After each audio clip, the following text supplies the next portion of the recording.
Chers frères et sœurs, il est de coutume de dire que cet épisode biblique nous explique que la vie est une affaire de complémentarité.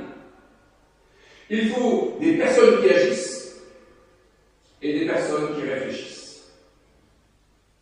Dans l'Église, il faut qu'il y ait des personnes dans le service, dans la diaconie, c'est d'ailleurs le mot grec utilisé dans ce passage biblique. Et il faut qu'il y ait des personnes qui prient. Il est coutume de dire que nous avons besoin de ces complémentarités pour que le monde fonctionne bien. C'est un peu comme dans le banquet de Platon, il faut qu'il y ait des hommes et des femmes qui se réunissent pour retrouver l'unité originelle. Comme si le monde devait toujours se diviser en deux. Comme s'il fallait nécessairement, pour que le monde soit vraiment le monde, des riches et des pauvres, des exploiteurs et des exploités. Comme s'il fallait qu'il y ait toujours des tyrans et des soumis. Comme s'il fallait qu'il y ait des gens intelligents et des gens manuels. Comme s'il fallait que le monde se divise toujours en deux, ceux qui ont un flingue chargé et ceux qui creusent. Pour la référence culturelle, je vous donnerai la solution tout à l'heure. C'est avec ce genre de considération qu'on crée des classes sociales, qu'on crée des gens différenciés au sein de l'humanité, qu'on crée des gens du dedans et des gens du dehors. Et c'est comme cela qu'on crée des conventions, qu'on crée des rôles qu'on fait jouer aux uns et aux autres pour faire fonctionner le grand théâtre de la vie. Et c'est ainsi qu'on crée le musulman de service, le prolétaire de service, l'homosexuel de service, la blonde de service, le croyant de service, le patron de service, le belge de service, etc. C'est comme cela qu'on crée une société, une communauté où chacun a sa place, chacun a sa fonction pour assurer le grand équilibre. Il est de coutume de fonder une société de la complémentarité sur ce texte qui est censé nous expliquer la juste répartition des tâches entre différentes catégories de personnes. Le seul petit problème, c'est que Jésus, dans ce texte, dit qu'il y a une des deux personnes qui a choisi la bonne part, qui a choisi la bonne place. Il ne dit pas qu'il est heureux que chacun soit à sa place pour que le monde tourne bien. Il dit qu'il y en a une des deux qui a choisi la bonne place.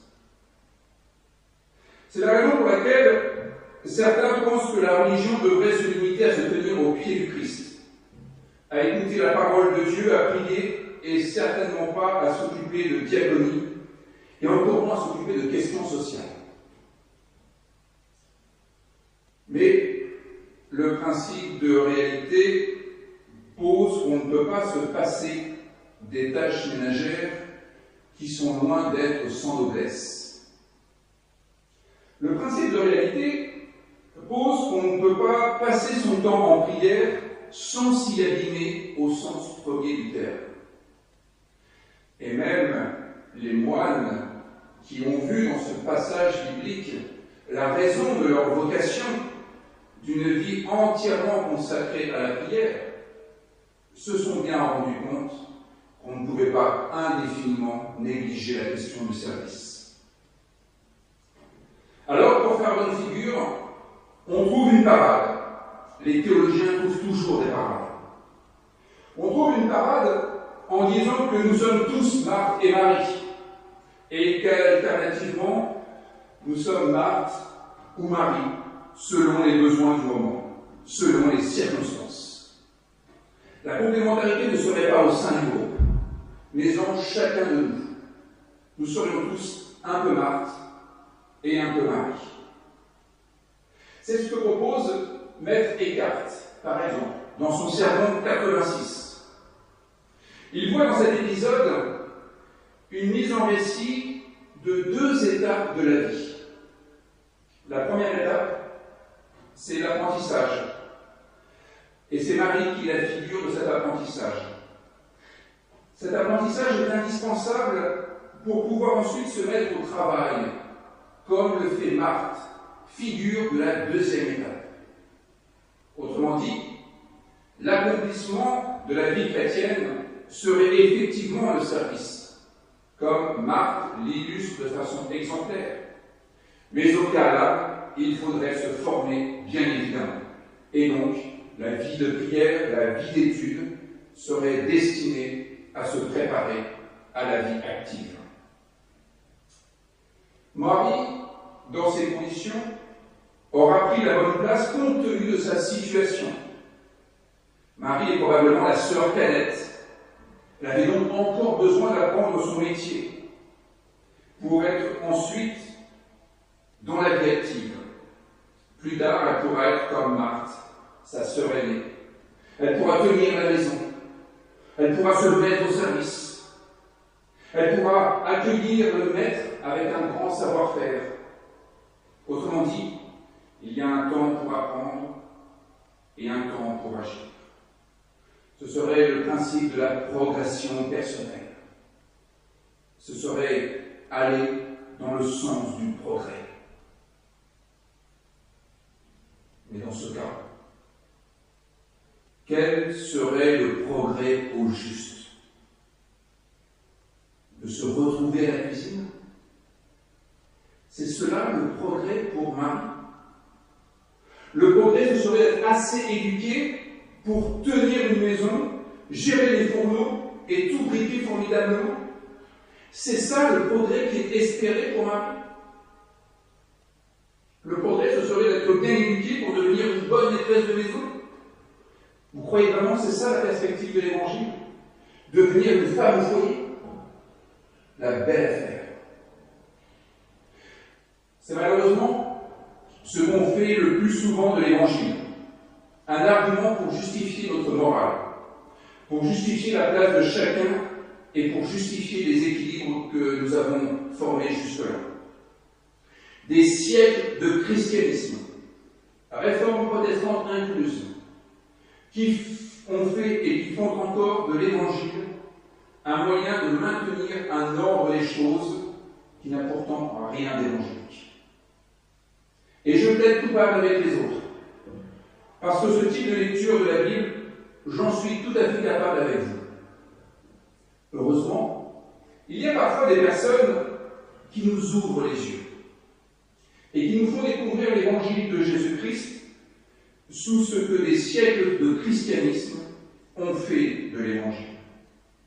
Et récemment, une femme catholique, Christine Pedotti, a publié un livre dans lequel elle relit des passages de l'Évangile avec un regard non clérical et non masculin. Et c'est à elle que je vois d'avoir réalisé qu'il y a une évidence dans ce passage biblique qui ne nous saute plus beaucoup aux yeux, alors que c'est simple comme l'Évangile.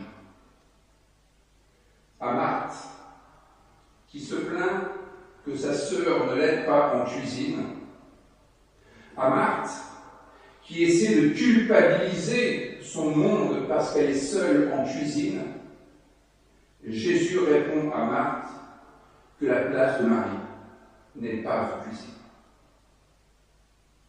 La place de Marie n'est pas en cuisine, non pas en raison du fait qu'elle ne saurait pas comment s'y prendre pour être en cuisine, mais en raison du fait que la place des femmes n'est pas en cuisine. Oui, c'est simple. La réponse de Jésus n'est pas uniquement circonstancielle. La réponse de Jésus est que les femmes ne sont pas faites pour la cuisine. Contrairement aux idées reçues, ce n'est pas parce que les femmes se marient en blanc qu'elles sont coordonnées à l'électroménager et qu'elles doivent être en cuisine.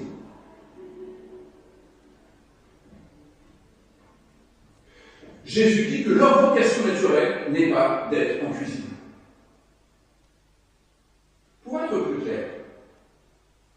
Jésus répond que les femmes ne sont pas condamnées à être à la cuisine parce qu'elles ne sont pas bonnes qu'à cela.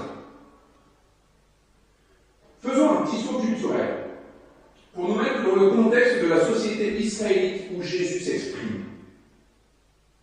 Nous n'avons même pas besoin d'imaginer quelles étaient les conditions féminines à l'époque pour entendre le caractère profondément subversif des paroles de Jésus. Il suffit de se souvenir qu'aujourd'hui encore, les femmes sont interdites d'études de la Torah et du Talmud par les rabbins du consistoire, au prétexte que les femmes sont plus intelligentes que les hommes, je cite les rabbins, elles n'ont pas le droit d'étudier. Et par conséquent, elles ne peuvent pas devenir rabbins.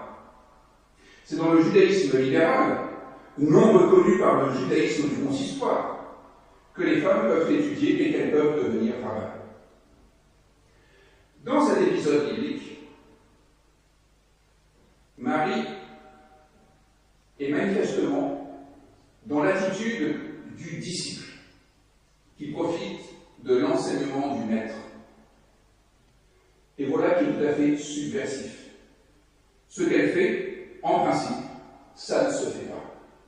Les femmes, en principe, sont à la cuisine, pas en train d'étudier la Torah.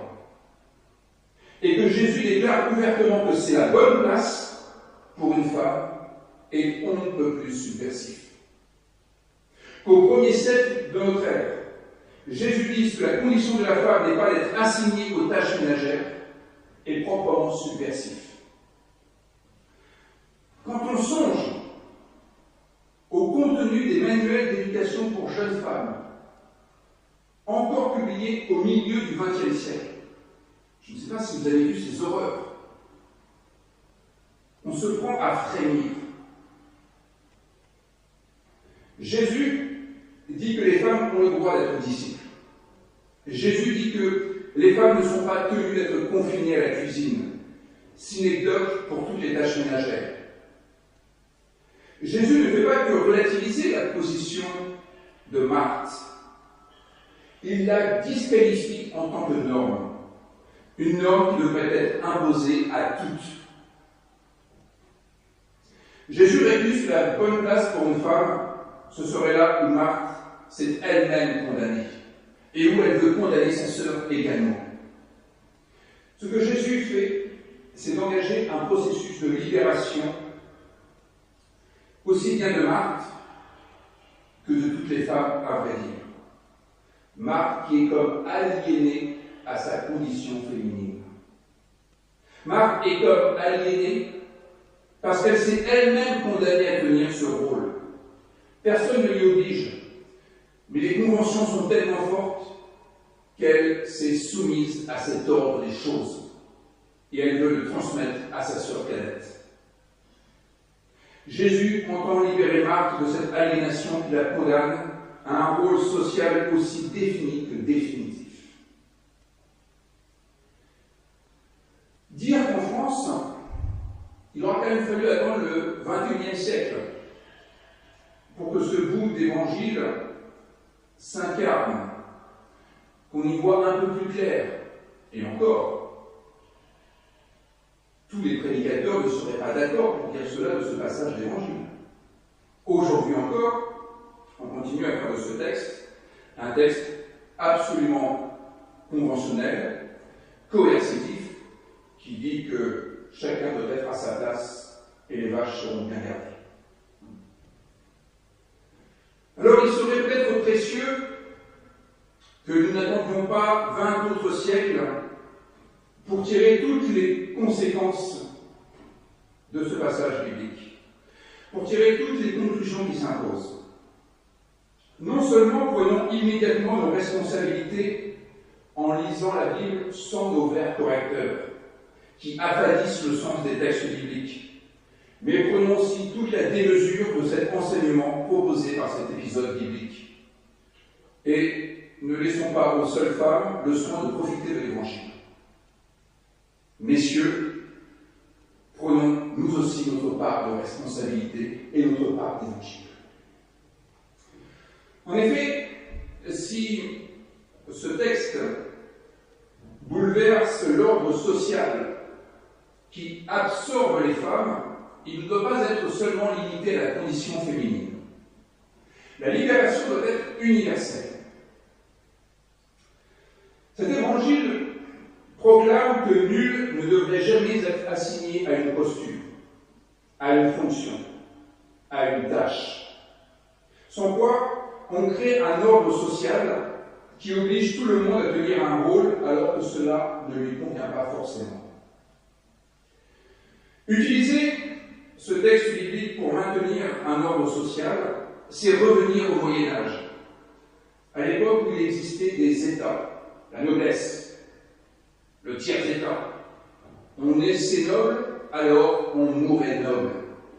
On naissait dans le tiers-État, alors on mourait dans le tiers-État.